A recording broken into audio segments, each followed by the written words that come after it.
जय श्री सीताराम। आज हम आपको कहानी सुनाते हैं तारकाम्य युद्ध की।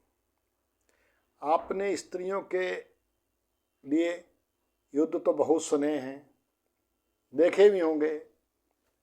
इतिहास में अनेकों युद्धों का वर्णन है, लेकिन एक ऐसा युद्ध हुआ एक स्त्री के लिए जिसके लिए सभी देवता, सभी दानव और स्वयं महादेव जी भी उस युद्ध में लड़े। ऐसा विचित्र युद्ध था।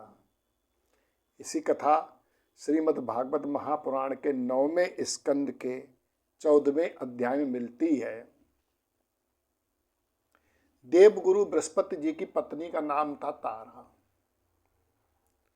तारा बहुत सुंदर थे। अत्रि के पुत्र चंद्रमा तारा पे आसक्त हो गए। तारा भी चंद्रमा से प्रेम करती थी।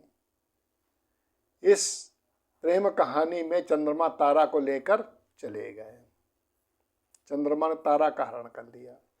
बृहस्पति जी ने अनेक बार कहा चंद्रमा से अपनी पत्नी लौटाने के लिए, किंतु चंद्रमा ने तारा को वापस नहीं किया। ऐसी स्थिति में बृहस्पति जी ने देवताओं से सहायता मांगी। क्योंकि बृहस्पति जी समस्त देवताओं के गुरु हैं, पुरोहित हैं, इसलिए इंद्र, अग्नि, वरुण, यम, कुबेर आदि समस्त देवता बृहस्पति जी की सहायता के लिए आ गए। बृहस्पति जी का शुक्राचार्य से बैर है और देवताओं का दानवों से बैर है। इस ऐसी परिस्थिति में शुक्राचार्य ने और दानवों ने चंद्रमा का पक्ष लिया। अब समस्त असुर, दानव, दैत्य शुक्राचार्य सहित चंद्रमा के पक्ष में आ गए। युद्ध की तैयारी हो गई। आगे भगवान शिव के विद्या गुरु हैं ऋषि अंगिरा, और अंगिरा ऋषि के पुत्र हैं बृहस्पति जी।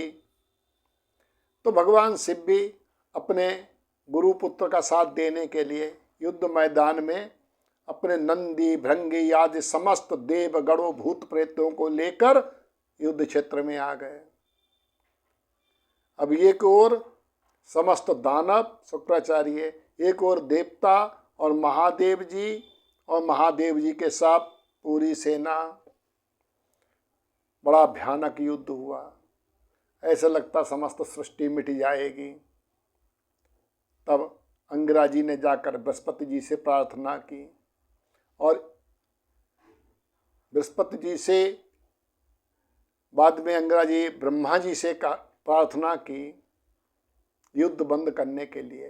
ब्रह्मा जी आए, दोनों पक्षों में युद्ध बंद कराया और चंद्रमा को डांटा, खूब डांटा। तारा को बृहस्पति जी को दे दिया। उस समय तारा गर्भवती थी। तब बृहस्पति ने कहा ये किसी दूसरे का पुत्र है तेरे गर्भ में, तू उसको त्याग दे। मैं दूसरे का पुत्र रखना नहीं चाहता हूँ। तारा ने उस बालक को वहीं त्याग दिया। त्याज्य बीड़ता तारा कुमारम कनक प्रभम। कनक प्रभा सोने जैसे सुंदर चमकते हुए बालक को देखकर, अतिशय सुंदर बालक को देखकर अब बृहस्पति जी और चंद्रमा दोनों उस बालक के लिए लालायित हो गए। दोनों कह रहे थे हम इस बालक को लेंगे, हम इस बालक को लेंगे। ऐसी स्थिति में फिर झगड़े की तैयारी हो गई। दोनों झगड़ने लगे। तब ब्रह्मा जी ने तारा को एकांत में ले जाकर पूछा इस बच्चे का पिता कौन है। तारा ने बताया इसके पिता चंद्रमा हैं। ब्रह्मा जी ने कहा ये बच्चा, इसका नाम आगे बुध होगा। तब तारा के गर्भ से बुध का जन्म हुआ।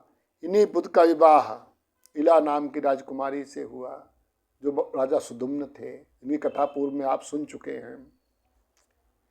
इन्हीं सुदुम्न के आगे पुरुरवा हुए और पुरुरवा से ये चंद्रवंश चलते। इसी वंश में आगे राजा गाधी और विश्वामित्र हुए थे। जय श्री सीताराम, जय श्री राधे।